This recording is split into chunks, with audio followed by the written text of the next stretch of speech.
pásítọ̀ àlẹ́rù ń bá àwọn èèyàn pé kíní gan wọ́n sáré lọ wo líìsì pé Adedoyin ò sí mbẹ̀ tó bá wà mbẹ̀ kí ni ẹ ṣe. kò sí ní ta fẹ́ ṣe. kò sí ní ta ṣe náà. kò sí àṣìṣe ìlẹsẹ ọgàn bá ti ní ẹsẹ òní kan. ṣé ká discuss ọ̀rọ̀ yìí. a discuss ẹ̀. ńlá kan ní lórílẹ̀‐èdè ó sì gún ọkọ rẹ̀ pa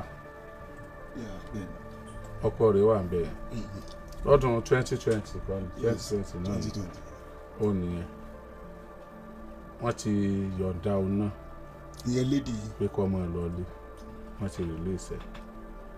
àwọn èèyàn wá ń sọ oríṣiríṣi pé ṣé Mariam yìí tí wọ́n fi ilẹ̀ yìí. ẹ káàbọ̀ sí orí ìkànnì ẹ wo ẹ jẹ́ ká farabalẹ̀ ṣe rí fídíò sẹ́ẹ̀ wò lọ yìí a máa play fún yín níbi tí wọ́n ti tú pẹ̀rẹ̀pẹ̀rẹ̀ àṣírí gbogbo bó ṣe ń lọ pátápátá ẹ ti mọ̀ wípé táwọn bá ti rí báyà wa kì í sọ ètí a bá sọ gan ayẹpa ti ṣe wádìí kúlẹ̀kúlẹ̀ pé ṣó ti tọ́ ní ọ̀rọ̀ ikú tó di pé àmú wá sórí ìkànnì fún ẹ̀yin olólùfẹ́ wa láti máa jẹ ìgbádùn gbogbo bó ṣe ń lọ lágbo òṣèré ìwọ tó bá ti subscribe bóyá subscribe o lè túbọ̀ máa jẹ ìgbádùn gbogbo bó ṣe ń lọ pátápátá lágbo òṣèré ó yẹ ká sojú abẹ́ǹkó bóyá. òun nìkan ló nídìí ìtúsílẹ̀ pẹ̀lú orun tó gbé dé ipò tó dé yẹn wọ́n fi áńgà ròyìn Mariam pé kó tó pa ọkọ rẹ̀ yẹn ó ti attempt ti wà lọ́pọ̀lọpọ̀ ọgbà ìjà burúkú líle kókókó ó tó di kó padà gbẹ̀mí bọ̀bọ́ yẹn tó kú ọ̀pọ̀lọpọ̀ àwọn èèyàn wà ní ọgbà ẹ̀wọ̀n tó jẹ́ pé cases wọn bíi pé wọ́n ń wa mọ́tò lọ èèyàn já náà wọ́n tẹ bírèkì bóyá bírèkì òmu tó gbààyàn tẹ́ni yẹn kú manslaughter wọ́n wà ń bẹ̀ àwọn kẹwàá gan wọn tiẹ̀ tí ì mójútó ọ̀rọ̀ wọn ẹlòmíì tó bá ti rojọ́ báyẹn ti mọ̀ pé wọ́n dáràn sí lọ́rùn wọn. Mariam nìkan kọ́ o the same thing ṣẹlẹ̀ nípínlẹ̀ Ọ̀yọ́ yìí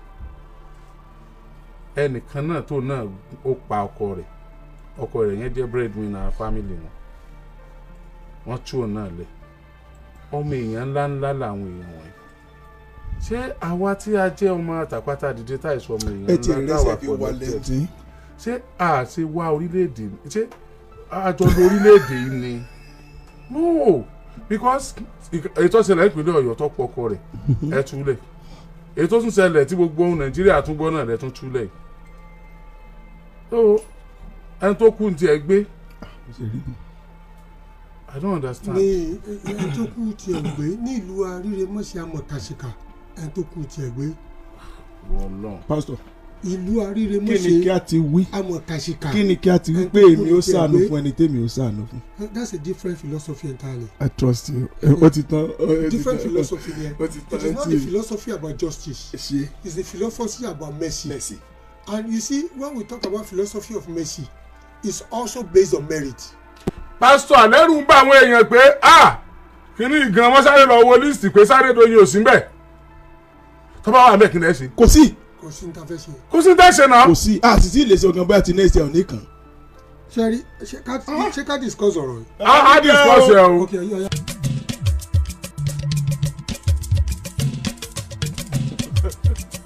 ọ̀ya comrade ẹ̀jẹ̀ ẹ̀ máa ní pẹ́ńbẹ̀ ṣùgbọ́n ẹ̀jẹ̀ àyàbẹ̀. Ọlọ́run aláàánú mátà yìí lè díẹ̀ o sẹ́rí tó fi lé ni o. tí Ìbàdàn ọmọ èèyàn ńlá ni eléyìí náà ọmọ èèyàn ńlá ni. ẹ máa ń sọ̀rọ̀ kan yìí pé ká farigun ká yẹ ẹ̀sọ́ àkàlà. káwá dákànnà kan bú ọmọ àti òró sí bóònù náà kì í ṣe sorí tọ́bọ̀ ò ṣe. bàbá àwọn olóbìnrin bí àwọn líìsì tán fà rẹ. What are the justifications? láti fi ṣe ẹjẹ gbogbo in social stratification àjùra wa lọ society o àbọ̀dọ̀ tanra wa o. Pastor respect tí wọ́n bá fún mi kọ́ ni wọ́n máa fọmọ tó dúró yìí ó yàtọ̀ síra wọn o. the same thing náà dẹ̀ ni nínú òṣèlú àti nínú ayé. àwọn kan wà tó pé tó bá sọ̀rọ̀ pé nǹkan báyìí bẹ́ẹ̀ náà ni wọ́n sọ bẹ́ẹ̀ kò sẹ́ni tí ó yẹ wọn lọ́wọ́ wò they are non-state actors wọ́n wà dáadáa ṣùgbọ́n perspective tí a fi wo ọ̀rọ̀ yìí láti gbé kínní jáde ni pé we are looking at egalitarian society where everything will sọ pé àti ilẹ̀ dorado where everything will be equal lè rí nínú ayé lè rí especially in this third bottom billion world náà gbọ́dọ̀ wá bí lè rí bẹ́ẹ̀ ìdínú tó ṣe pé àwọn tí wọ́n advise Mr. President tí wọ́n lọ ṣe selection wa àwọn tán mọ̀ nípa òfin àwọn tán jẹ́ ọ̀tọ̀kùlú àwọn ọ̀tọ̀kùlú ìlú yẹn àwọn ni wọ́n lọ kóra wọn jọ àwọn ni wọ́n yàn sí position láti lọ àwọn wo la máa fún ní presidential pardon àwọn yẹn náà kọrúkọ wa ẹ jẹ́ dákun in Nigeria àwọn nǹkan kan máa tẹ̀léra wọn. Number one, who knows who àtẹ̀lé owó dẹ̀ tẹ̀lé mi sọ pé fún rẹ̀ ṣùgbọ́n fún àwọn tó lọ sí a ò lè sọ owó lé dọ́là we are living in a dollarized society dọ́là lè tẹ̀lé pé ẹjọ́ dákun ẹ bá yọ ọmọ mi sí ẹjọ́ bá mi ṣe báyìí ni màá ṣe ṣe ní area tá a délé ni ó ti di area compromise. I am going to do this for you, you are going to do this for me. Transactional kìíní là ń lò life là ń lò lọ́wọ́ ní Nàìjíríà báyìí. Transactional relationship. Honestly transactional relationship. yìí là ń lò lọ́wọ́ báyìí màá fún ọ lélẹ̀ if you pay my if you rub my back I rub yours too bá a ṣe ń lónu. ṣùgbọ́n ká wo pé bó o ní ṣé bóyá kí society ṣe rí lélẹ̀ wàláhì kì í ṣe bẹ́ẹ̀ ibi tá a bára wa yìí bí gbàdé banana republic ni. ṣé ìwà àfikún tó wà ń jọba gan-an wọ́n ti ń di ara masses jù. Of course wọ́n ṣe nǹkan mi àwọn kò ní reason to do it. mi mọ̀ bóyá mo wọ́n dẹ̀ ṣe anyhow. mi mọ̀ bóyá mo play chess tí ẹ bá gbé kíní ọpọ́n chess yẹn lọ́wọ́ àwa ni wọ́n gbé kíní ọpọ́n draft yẹn ẹ̀yin wa náà gbélé tán ti ń ta draft wọ́n mọ̀ pé kò sí ní ta ṣe irọ́ dẹ̀ ni tá a bá dìde lẹ́ẹ̀kan náà gbogbo tán ta ayò yẹn ó máa túká ni ṣùgbọ́n bá ṣe é ṣe wá nù wọ́n ti rí i pé kò sí nǹkan tá a ṣe. They now look at it from this way. For example, family tán ti pa yẹn ọkọ tí wọ́n pa yìí bó nínú wọn ṣe rí lẹ́nì lórí situation yẹn. Náà àwọn wà nù ìbànújẹ́ ẹ̀yìn yọ ẹ̀tù ọmọ tí ń sílẹ̀. Mo sọ̀rọ̀ kan ní àná níbi Osinachi tí wọ́n ogun tí máa yẹn tó gún ìyàwó ẹ̀ pa tí ìyàwó kú pẹ̀lú ọmọ bíi méje tí wọ́n mọ́kọ tọ́jú síbẹ̀. Ẹni rísì tẹ̀bi tú eléyìí sílẹ̀ níbo ti bímọ sódà á lè lọ tọ́jú ọmọ rẹ̀ tó Osinachi ta ni ó tọ́jú ẹ̀ fún. Ọmọ wo ló ń tọ́jú. Kò tí ì yé mi o. So ẹni tí wọ́n jọ bímọ ti kú náà. Ó ti kú. Ẹgbẹ́ kọ́ ọmọ lọ sọ́fánẹ́jọ. That is it o. Àti ẹ̀mọ̀ pé láfíríkà bàbá ọmọ ló lọ́mọ wọn kọ́ ọmọ lọ fún. Ìyẹn ẹ ṣe bẹ́ẹ̀ ọkàn yìí. Ok tí ìyá àti bàbá bá kú lọ́jọ́ yẹn ńkọ́. Kí ló fẹ́. Ṣé wọ́n ní sáyé wọn. So kò sí nǹkan kan míì ju wípé wọ́n kàn ra pálọ̀ bọ̀lù wọ́n ṣe ní nǹkan tó wù wọ́n pé ní tá a fẹ́ ṣe lélẹ̀ ìjọba dẹ̀gbọ́n kún bẹ̀ tó míì gbogbo ọ̀tá tú sílẹ̀ èmi ò rí wọn bí àwọn tó ṣe pé nítumọ̀ o èmi ò rí èmi ò rò bó nítumọ̀ èmi kàn rí i pé a kàn lo opportunity yẹn láti fi dá wọn kan láre kí àwọn kan bá lè ráyé gbé at the expense of àwọn kan exactly nǹkan tó ṣe nu mi ò bú president o torí pé president ò mọ àwọn tán mú wá àwọn nǹkan ni wọ́n serve as an adviser tí wọ́n lọ kọrúkọ àwọn tí wọ́n tú sílẹ̀ wá bàbá ó dẹ̀ buwọ́lù kó lè mọ́ gbogbo wọn tó wà ń bẹ̀ kò sí bó ṣe fẹ́ mọ̀ wọn. ADC African Democratic Congress náà sọ̀rọ̀ lánàá pé nínú àwọn tó sílẹ̀ wọ́n ní drug barons ó wà nínú wọn ìlànà fi sọ̀rọ̀ pé drug trafficker drug baron la fi jọ ń yí nomenclature ń bí lánàá bọ́ǹkan tí mo mọ̀ ní pé wọ́n náà drug baron sí pọ̀ bóyá wọ́n rí list wọ́n tẹ̀ ló wà lórí exandu Bayo Nanuga wọ́n náà dẹ̀ kọ àwọn ẹ̀sẹ̀ tí wọ́n ṣẹ̀ síbẹ̀ èmi ò lérò yìí pé nínú àwọn tó tú sílẹ̀ àwọn kan lè ẹ̀ka ti because ara àwọn kan ti pé ní wọn àti ẹ̀dáràn àtọ̀ wọn ẹ̀dáràn àtọ̀ ṣùgbọ́n torí pé wọ́n àmọ̀yàn náà ṣe wà lẹ́wọ̀n títí di sí until tábà tó ṣe kò ṣeé ṣe o.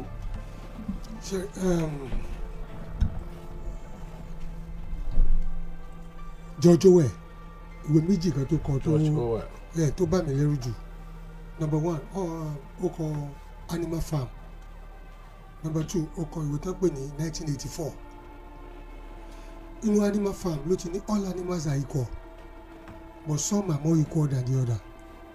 Ó wá gone to Animal Farm he wrote a tragedy of a society tó jẹ́ pé they are exploitative and are criminally minded in the discharge of duties and justice.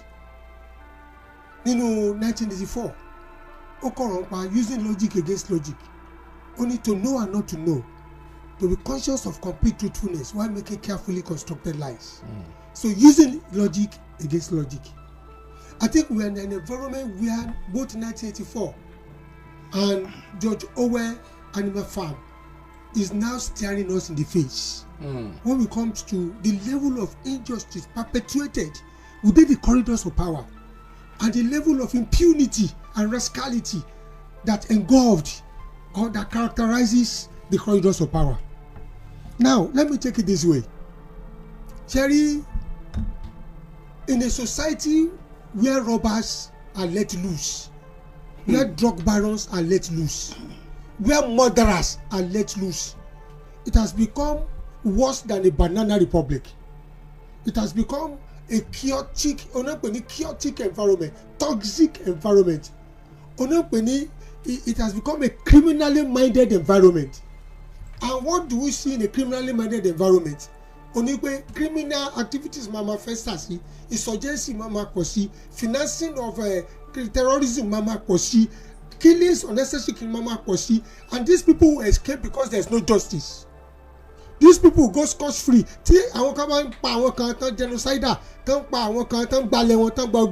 What will happen?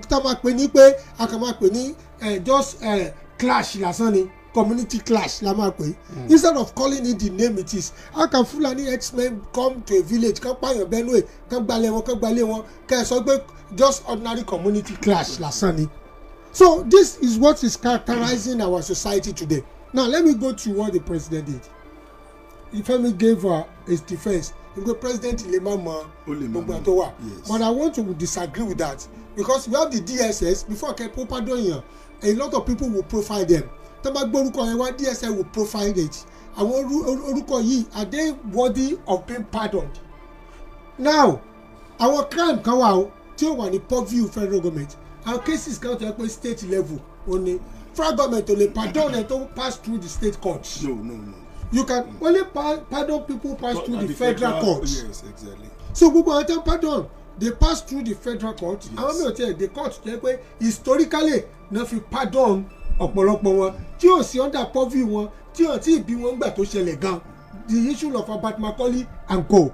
Are you get what I'm saying? Now tọ́ba wọ́n tó pa ọkọ̀ yìí in both the state and the federal, who do you know ni o? And the masses, there are so many people ní Agodi, so many people in other prisons tó dé pé àjùlọ làwọn kan fi hàn wọ́n. Tó fi wà níbẹ̀. Yes. Tó pé lọ́pọ̀lọpọ̀ wọn tí gbọ́ kéèsì di ọ̀la tó fi wà níbẹ̀. And these people are not even released. They are not even looked after. Tó pé àwọn tó wá pa ọkọ wọn murderers, àwọn drug barons, àwọn lè wọ́n release. You are sending back into society criminals. And this is just an example of telling people pé o lè pa ọkọ anytime tó bá ti mọ̀ èèyàn. O lè waste life ọkọ ẹ, o lè waste life anybody else. Ọkọ ẹbọ kan lè pa, o lè waste life anybody else tó bá ti mọ̀ èèyàn. Matu ẹ sílẹ̀. That is what it means. So I think Nigeria should speak out. Speak out. We have seen lawyers speaking out, and could the beautiful president needs nothing more. That's a reverse. No, sir. No. No.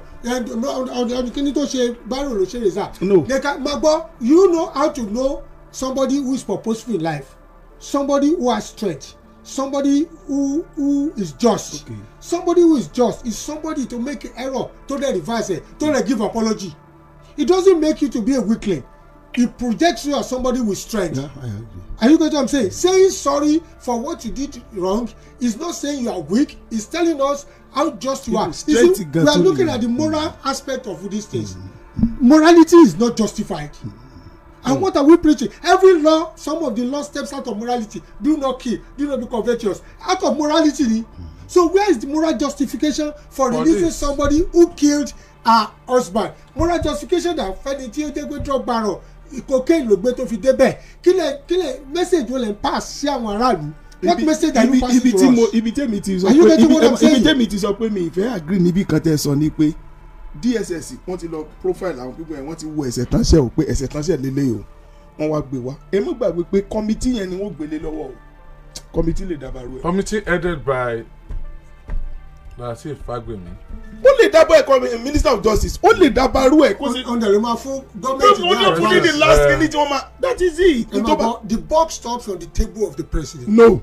Listen to me, Femi. Tẹ́bá sọ ní Ọ̀yọ́ state lónìí, ikú Minister of Justice, Minister of Education ọ̀dà àgbòdà, ìjọba Ṣèyí Mákindé lẹ̀ ẹ́ bà wí. The buck stops. Tẹ́tà lẹ̀ ń dárúkọ.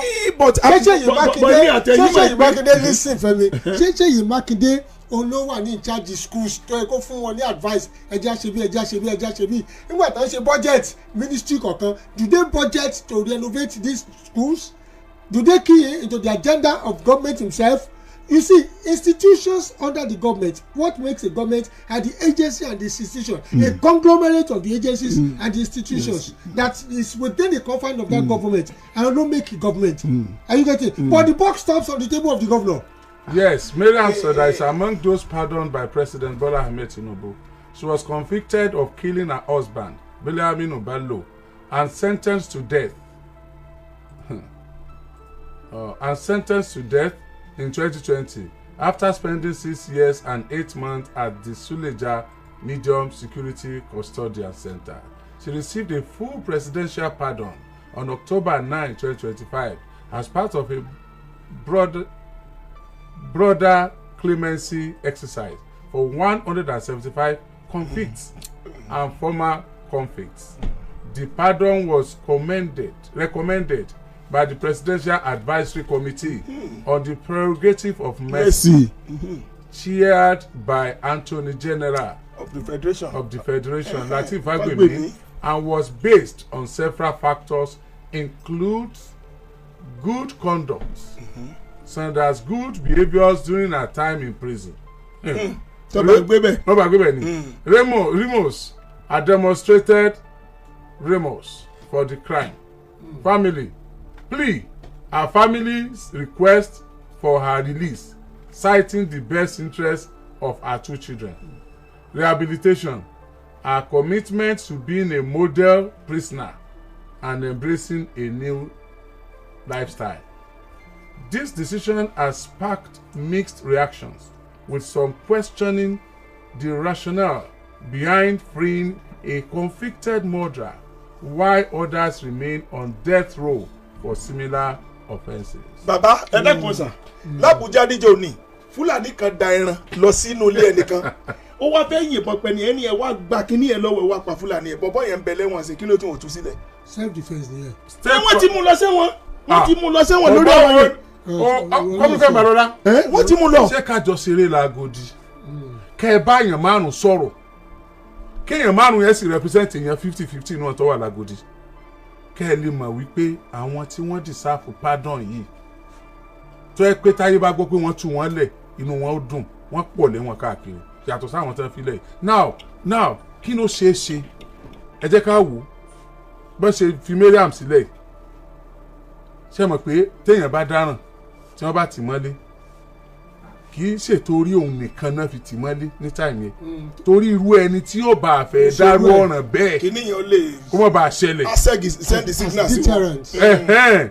so bí Mariam ṣe jáde tí Ìbàdàn náà jò ní òun náà jáde Mariam náà nìsín ó jáde àwọn méjèèjì ọkọ wọn náà pa wọ́n ti fà wọ́n lẹ̀ àwọn òbí àwọn yẹn nìsín wọ́n ti pàdánù tiwọn kò sí tí n tó dájú ni pé lọ́jọ́ tán fi Mariam lẹ̀ jubilation ni ó máa ṣẹlẹ̀ nílé àwọn Mariam àwọn yẹn máa sunkún tiwọn. nítorí ṣẹlẹ̀ ni pé nílé àwọn ti bí wọ́n mọ̀ pé òrèlè ìbànújẹ́ ni ó wà lọ́kàn wọn nítorí tí wọ́n dájú ni pé Mariam ò lè lóṣù kan Nàìjíríà gbogbo ṣáà ti parí Mariam ò ti lọ lórí tọ̀yọ́ state náà nígbà yẹn náà òun náà lọ ní now kí ẹ̀kọ́ wo ni ń kọ́ wa kí ló ṣeé ṣe kó tẹ̀yìn ẹ̀ yọ láwùjọ kí sì lọ̀rọ̀ tẹ́ ẹ bá àwọn ọkùnrin sọ.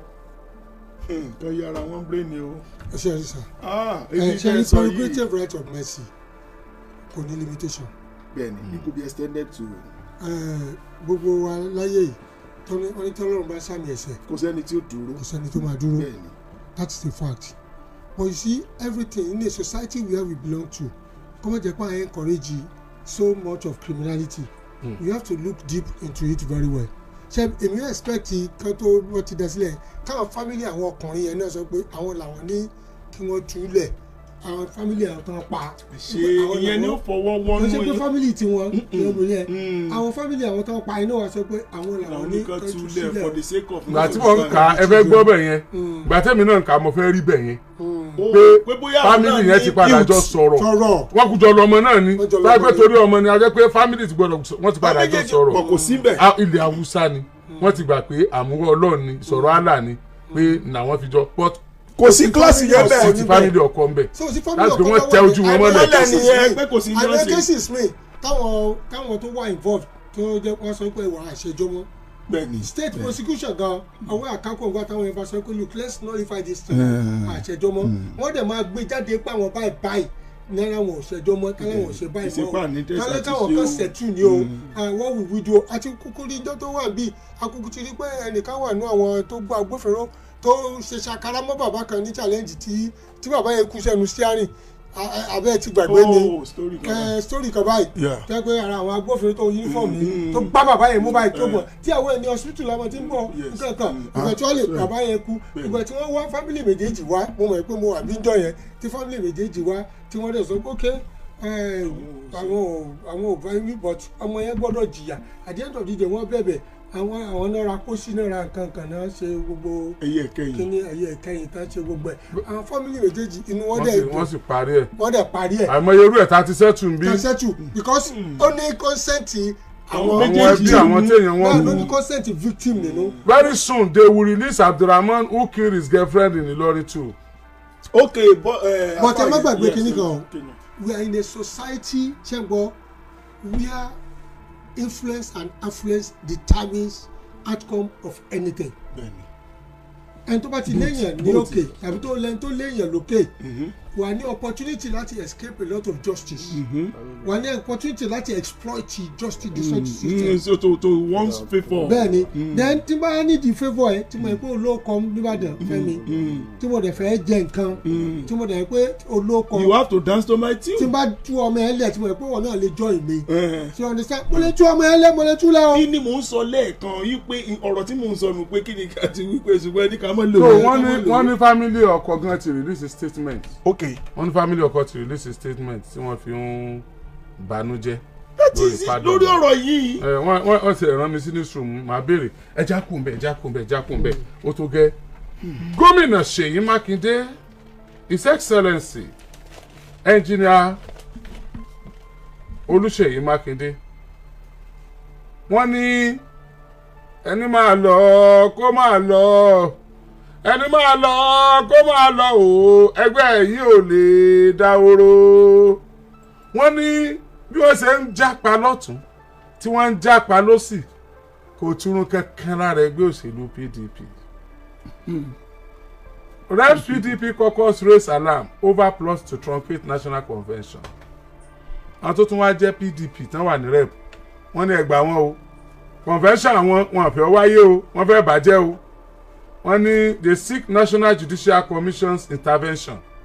wọ́n ní kí National Judicial Commission kán dákun kán wọlé kán bá dá sí.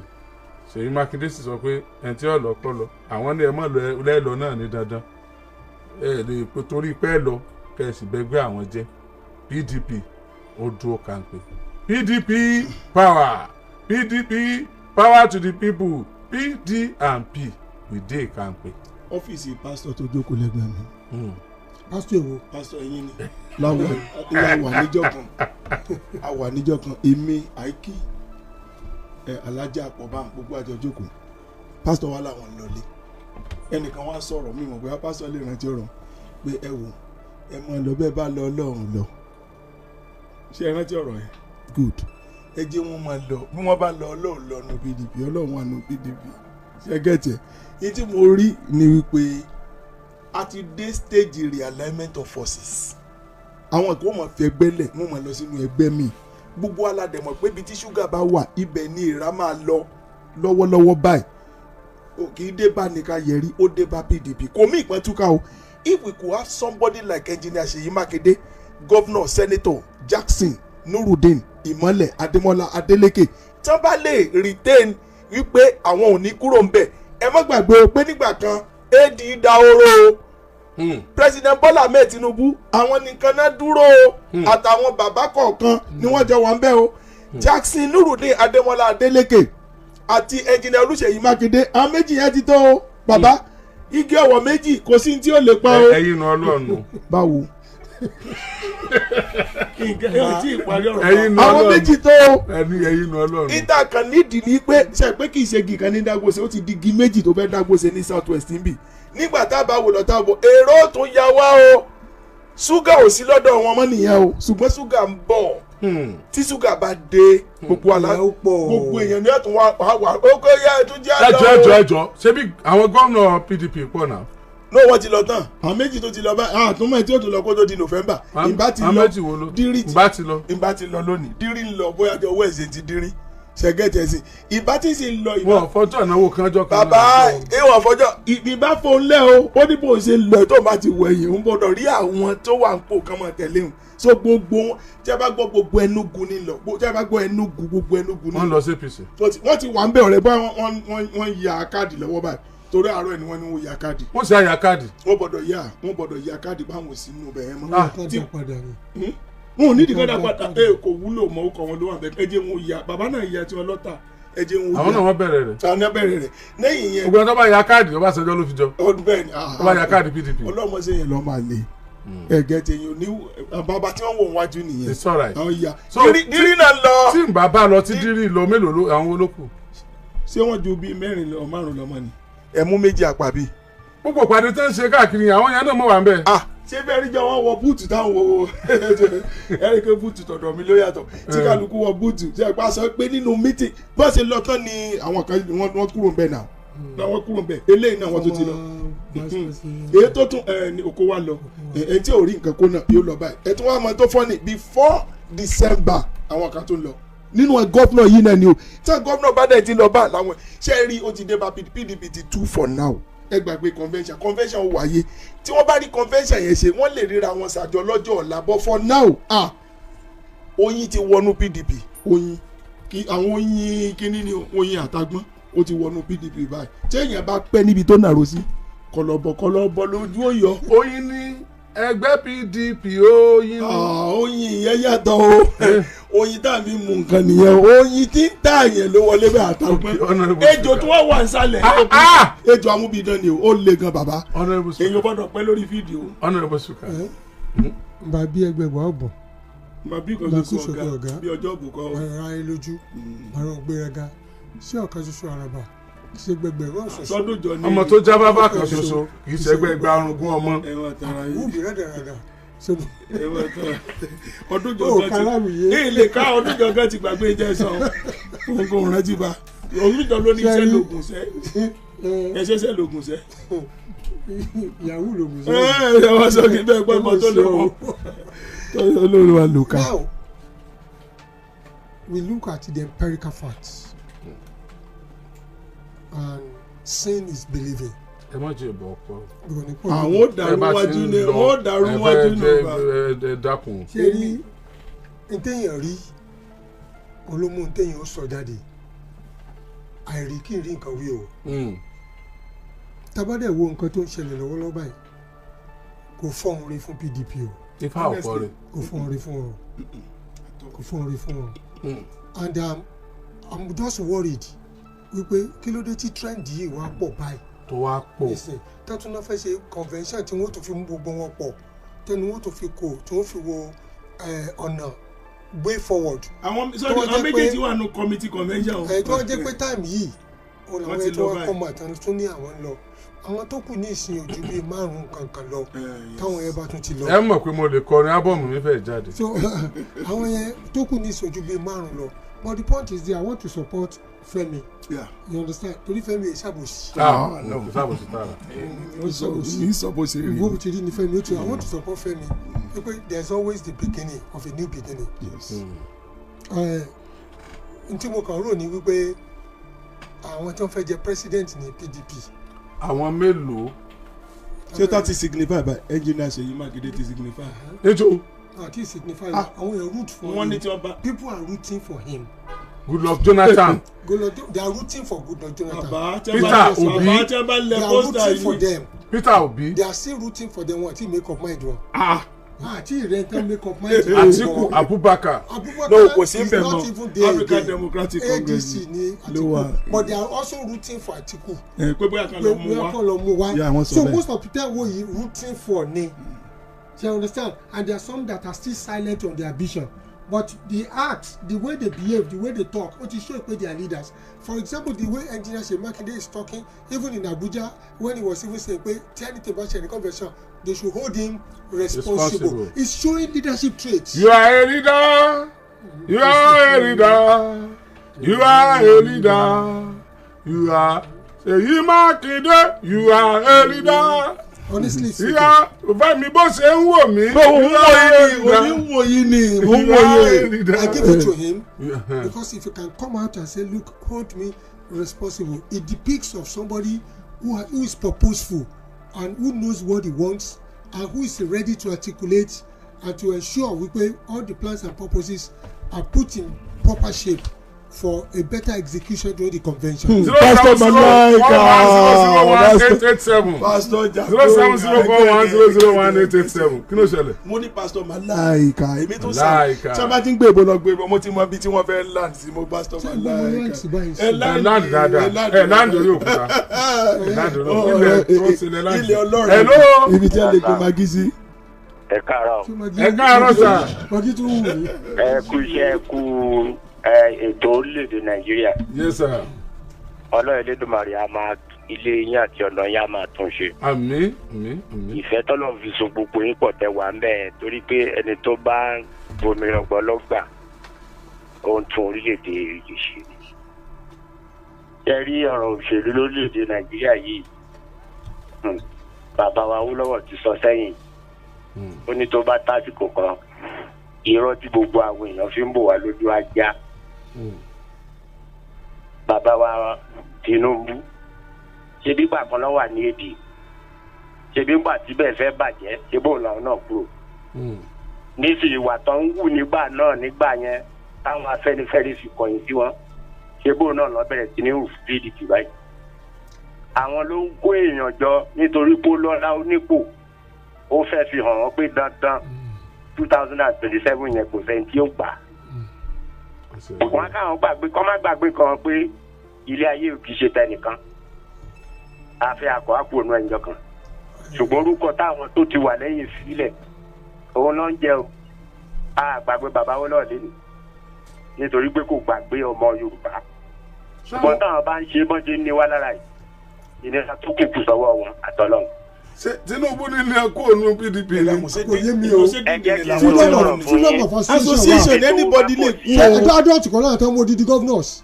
Wíkẹ́ bá wọn sọ̀rọ̀ wọ́n dẹ̀ tẹ̀lé Wíkẹ́. That's all. So let's face reality, sir.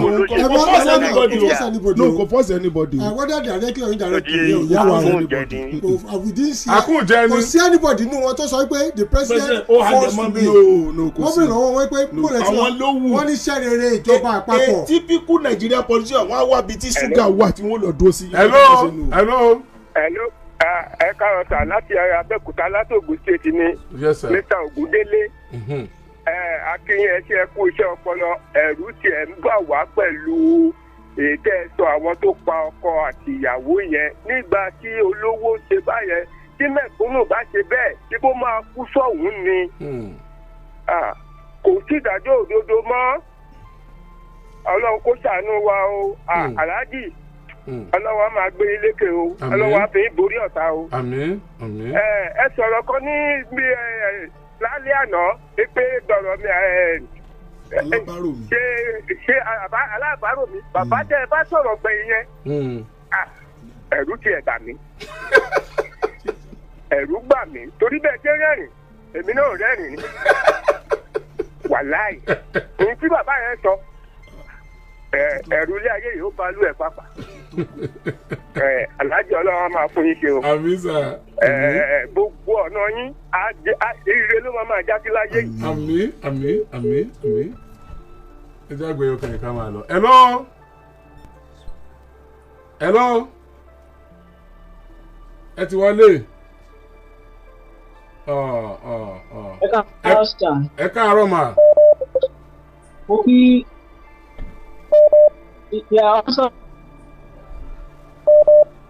Wá orúkọ mi láti dàn. Mo kí ọkọ lórí ọmọọba fún gbogbo Ìbàdàn lábàtàn. Yes sir. Wow. Ṣe rí nípa tí obìnrin tí wọ́n fún ní presidential pardon yẹn o ni mo fẹ́ sọ̀rọ̀ lórí ẹ̀.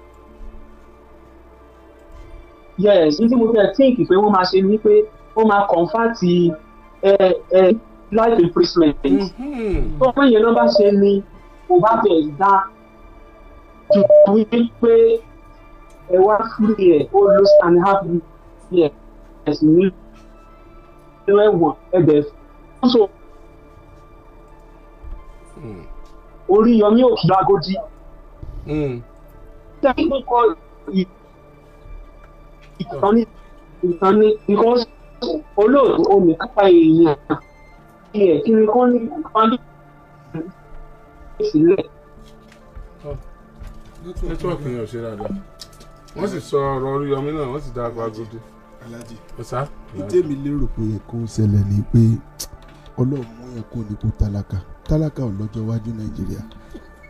ẹ dágbére. Ọlọ́run mú yẹn tálákà kó ò lọ́jọ́ iwájú. bàbá yóò jìyà kó ni wọ́n tún wá nà wọ́n tún nà ẹnu sáré. téèyàn bá ti ta ni ọ̀nà àwọn olówó tún lù ú. sọlọ́wọ́ wọ́n jọ wá sáré kan náà. wọ́n tún lù ọ́ wọ́n máa lù yẹn wọ́n tún lù yẹn bẹ́ẹ̀ o kéèyàn kó ń kó tálákà. Nigerian constitution recognize tálákà fọlọ́wọ́. May the Lord remake this nation. bá a ṣe ń bá a lọ yìí new breed di 2009 ó ní àdúróbèrè ó padà contest election. àwọn mélòó ló ń contest ní tí ó ṣe dọ́gba rẹ̀. ẹ mọ yahoo kan ẹ sọ wọn. ẹ mọ yahoo kan sọ́nà bẹ̀lẹ́ gbà bẹ́ẹ̀ wà lọ́wọ́. ẹ mọ yahoo ni. ìbẹ́yìn lẹ mú ẹ lọ́dọ̀ wọn. ẹ gbà èyí dá sí ọ̀sán àwọn ọmọ ilé. ẹ bá kí wọn lọ́sùn state house assembly ẹ dágbére. wọ́n ní kẹ́ dágbére. ẹ̀yin wà lẹ́yìn lẹ́kọ̀ọ́ dágbére ẹ̀yin lẹ́kọ̀ọ́ dágbére. gómìnà Adeleke lọ́sùn state wọ́n dé láti ìlú òyìnbó lọ́jọ́ Sunday. That's good. àárọ̀ àná kùtùkùtù iṣẹ́ tí wọ́n kọ́kọ́ ṣe Akínlàlú wọn kọ́kọ́ lọ. Excellent for my governor. Akínlàlú wọn lọ bẹ̀ gbogbo àwọn tí wọ́n pa àwọn èèyàn wọn ni wọ́n lọ gbogbo tí wọ́n pa àwọn èèyàn sí ìpínlẹ̀ wọn wọ́n sì fọwọ́ gbáyà pé ìdájọ́ òdodo yóò ṣẹlẹ̀ gbogbo àwọn tó lọ́wọ́ sí pátápátá àwọn wọn ní bọ́ńbẹ̀ ìjọba ò ní daṣọ́bọ̀ wọn rárá. That is it. so àwọn Akínlàlú wọn wá ní ká dúpẹ́ lọ́wọ́ yín o lórí ètò Ṣókànwá àtàgídìbò wọn á ní ká bí wọ́n ṣe láwọn ó ṣèdájọ́ òdodo náà ní ká máa mọ́nítọ̀ ẹ̀. I am proud to be an indigene of Osun State. Inú mi dùn gan. Senator Jackson permanently to Osun State. ẹ lọ wúlé mi. ẹ kó táyà sí lẹ́sẹ̀ kẹ́ wù. ṣé bí ó kọ́ mi lẹ́ni kí n dá. Comrade Fẹ́mi Babalọ́lá Ọbaàgùn ní orúkọ mi. Ṣẹ́gun òkúgbà yìí ni mo jẹ́. Alhaji Oriyomi believe me. ẹ̀yin olólùfẹ́ ẹ wò a ò ní rí jù báyìí lọ ó bá tún ṣe ń lọ báyìí a máa bù yín gbọ́ lọ́lọ́kan òjọ̀kan ó dàbọ̀.